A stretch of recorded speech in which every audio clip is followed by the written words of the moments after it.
Olá, meu querido, minha querida, nós estamos aqui mais uma vez para trazer uma palavra de Deus para a sua vida. Nós estamos vivendo em momentos muito difíceis da nossa era cristã. São momentos que realmente existem desafios imensos que nós temos que transpor. Desafios à nossa própria fé, porque nós vivemos diante de um quadro de circunstâncias extrema, onde somos postos à prova, desde o nosso caráter e também a manutenção da nossa fé. Por isso é importante buscarmos requisitos de oração para nos nutrir, para aumentar a nossa credibilidade e a nossa fé. E para isso nós temos elementos, chaves de oração que são próprias da palavra de Deus, que vão nos instruir e vão nos capacitar para que a gente consiga vencer, a gente possa ir adiante vencendo e saltando pelos obstáculos, derrubando os gigantes, tendo enfrentamentos com coragem e vencermos a cada obstáculo que estão postos à nossa frente. E a palavra de Deus é a única responsável para manter e nutrir a nossa fé. A Bíblia diz que a fé vem pelo ouvir e ouvir pela palavra de Deus. Então, quanto mais palavra de Deus eu e você colocarmos em nosso coração, nos nossos corações, mais nós teremos força, mais nós teremos vontade, mais nós teremos coragem para enfrentarmos toda e qualquer dificuldade da nossa vida. E a palavra de Deus que nos é conferida hoje, ainda continuando aquela mensagem que nós passamos para você sobre a confissão da palavra. Nós confessamos a palavra, então nós temos diversos níveis que nós confessamos a palavra, porque a confissão da palavra nada mais é do que uma orientação da palavra para o nosso espírito, para a nossa alma, para que nós venhamos a nos comportar conforme aquilo que diz a palavra. Porque a nossa alma, as nossas emoções têm sugestões para a nossa vida, que não são aquelas que são prescritas pela palavra de Deus. Por isso é importante nós conhecermos Deus, conhecermos a palavra de Deus, aquilo que ela está orientando para a nossa vida. E o texto que eu quero trazer para você a partir de agora é o de Hebreus.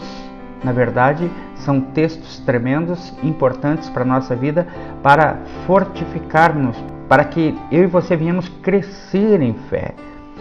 O que diz Romanos 10:10, visto que com o coração se crê para a justiça, com a boca se faz confissão para a salvação. Então nós confessamos para a salvação, nós expressamos. E o que é confissão? Confissão nada mais é do que uma declaração de culpa ou de inocência, ou seja, no meio jurídico nós temos uma confissão.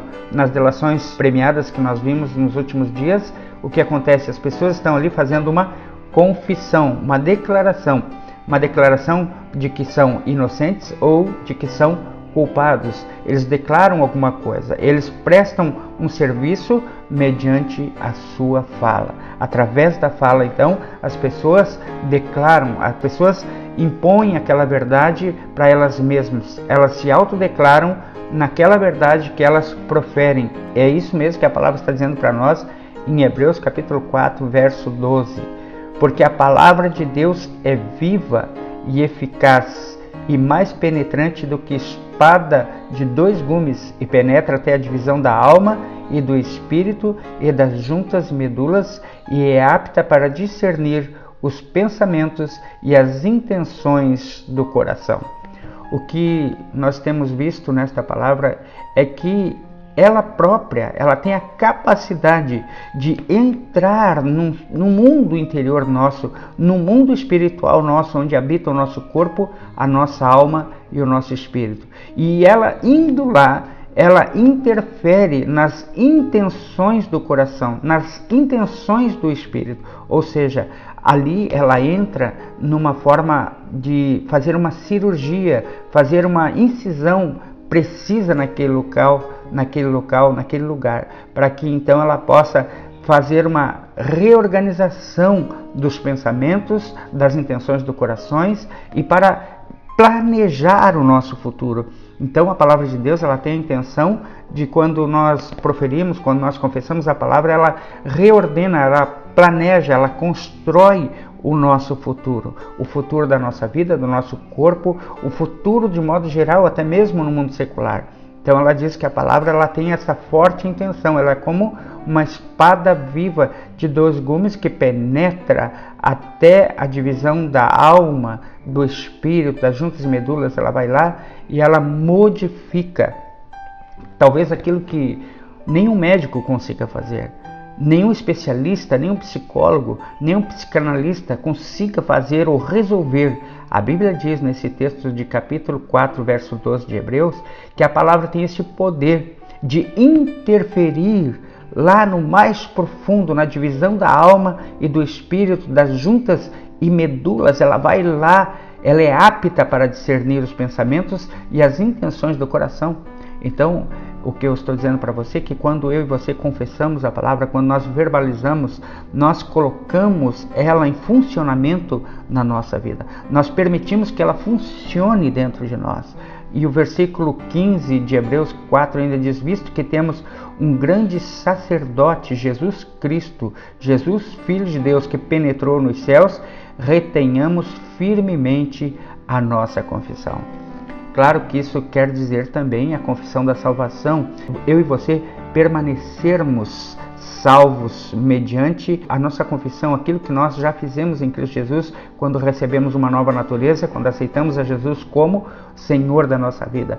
Agora, para os outros detalhes daquilo que Jesus Cristo já fez na cruz do Calvário, como é a nossa cura, a cura do nosso corpo, nós temos que continuar a confessar a nossa cura. Nós precisamos confessar, nós precisamos autenticar, realçar. Por quê? Porque a nossa alma é muito relapsa. Os nossos pensamentos nos levam para um outro caminho, nos distanciam da verdade da palavra de Deus.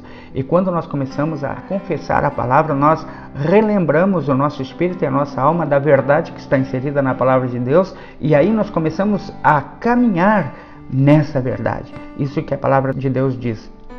E ele fala ainda: porque não temos um sumo sacerdote que não possa se compadecer das nossas fraquezas, porém um que, como nós, em tudo foi tentado, mas sem pecado, Jesus. Esse foi o sumo sacerdote. Então, quando nós confessamos a palavra, Jesus vem e pega como um sumo sacerdote, como um intercessor eterno. Ele recepciona, ele pega as nossas palavras, ele recebe as nossas palavras e leva junto ao trono de Deus. Então, quanto mais eu confessar, além de estar trazendo uma instrução para a minha vida, para a minha alma, eu ainda estou entregando aquelas palavras a Deus. Eu estou recomendando aquelas palavras da Bíblia para Deus, e Ele vai operar então em mim conforme a palavra que eu estou gerando através da minha confissão. Hebreus ainda 10, verso 23 diz assim: retenhamos firmes a confissão da nossa esperança, porque fiel é o que prometeu. Então talvez você esteja com uma enfermidade no corpo, você esteja passando por uma luta, não sei qual das lutas que você está passando, mas o Espírito Santo me diz que esta luta só pode sair quando você liberar uma palavra de ordem para aquele problema. Por exemplo, para a sua enfermidade, que não é sua, Jesus já carregou. Você vai dizer, como no Salmo 103:3, Ele é quem perdoa as tuas iniquidades e que sara as tuas enfermidades. Ele sara. Você vai confessar da seguinte forma: Ele sara as minhas enfermidades. Ele sara todas as minhas enfermidades. Comece a confessar. Comece a confessar: Jesus, eu estou curado, porque a tua palavra já me curou. Jesus, eu estou livre desta enfermidade. Ela não existe mais na minha vida. Eu confesso isso em nome de Jesus. Isso, insista, porque a nossa alma é teimosa em ficar naquela condição de morte, em ficar naquela condição de invalidez. Mas nós precisamos, através da palavra, dizer invalidez, morte, paralisia, enxaqueca, dores no peito, articulações, reumatismo, artrose. Nós te ordenamos pela palavra de Deus: o que Jesus já fez está feito, e eu sou aquilo que Jesus já fez. Eu sou curado. Se a Bíblia diz que eu sou curado, eu sou curado. Se a Bíblia diz que eu sou livre, eu sou livre. Eu sou livre. A Bíblia diz: e conhecereis a verdade vos libertará. Então, à medida que você se aprofunda nesta verdade, a partir do momento que você traz ela para dentro de você, traz ela para a tua mente, para o teu coração, para o teu espírito, essa verdade como uma espada alguma de 2 gumes, como diz Hebreus capítulo 4, ela vai lá na divisão da alma, da medula, das juntas e medulas, do espírito, ela vai lá e faz uma cirurgia na nossa vida. A palavra, ela é capaz de modificar a nossa mentalidade. Aquela mentalidade de fracasso, aquela mentalidade de derrota, aquela mentalidade que você não é curado, aquela mentalidade que todo mundo te despreza, vai cair por terra, a tua autoestima vai melhorar, a tua confiança vai aumentar, a tua fé vai ser autenticada diante do trono de Deus e você vai fluir em vitória no nome de Jesus. Mas é preciso entrar na escola do Espírito Santo. Entrem na escola do Espírito Santo mediante a palavra de Deus. A palavra de Deus vai trazer correção àquelas incertezas. A palavra de Deus vai trazer orientação àquelas formas de descaminhos que você vive. A palavra de Deus vai construir aquilo que foi derrubado pelo seu passado, aquilo que foi desconstruído mediante práticas que eram práticas pecaminosas. Então você vai voltar mediante a palavra de Deus e vai reconstruir a sua vida mediante a confissão desta palavra. Você vai confessá-la. Deus, esse estado de morte vai mudar, porque o Senhor já mudou a minha vida, porque verdadeiramente Ele levou sobre si todas as minhas enfermidades e dores, Ele carregou sobre si. Comece a confessar e a sua vida vai mudar. A nossa vida só vai mudar quando Deus interferir como uma espada. A palavra é a espada que vai lá e interfere no nosso mundo físico e cura as nossas enfermidades. Eu confesso todos os dias: Senhor, eu não tenho mais enfermidades. O Senhor já levou cada uma de minhas enfermidades e elas não são mais minhas, é do Senhor, elas são do Senhor, e eu não admito mais que as enfermidades permaneçam no meu corpo, em o nome de Jesus. Essa é uma instrução para você começar então a usar estes textos bíblicos. Não são autossugestão, mente positiva, mas são palavras de Deus para fazermos crescer, para que um entendimento novo seja gerado na nossa mente, no nosso coração, um entendimento novo relativo àquilo que a palavra de Deus diz com relação ao meu problema. Se a Bíblia diz que eu sou mais do que vencedor, então eu sou mais do que vencedor. Não são as sugestões do mundo que devem fazer com que eu me dirija daquela forma, mas são as sugestões que a palavra de Deus diz como verdade para a minha vida. Elas que vão me orientar, elas que vão modificar qualquer tipo de quadro difícil, de circunstância que eu não tenho podido ainda até agora conseguir transpor. Mas mediante a palavra agora, eu sou um vencedor, eu sou um vencedor, eu tenho a cura para o meu corpo. Então é essa palavra de hoje para a sua vida. Fique com essa palavra em o nome de Jesus.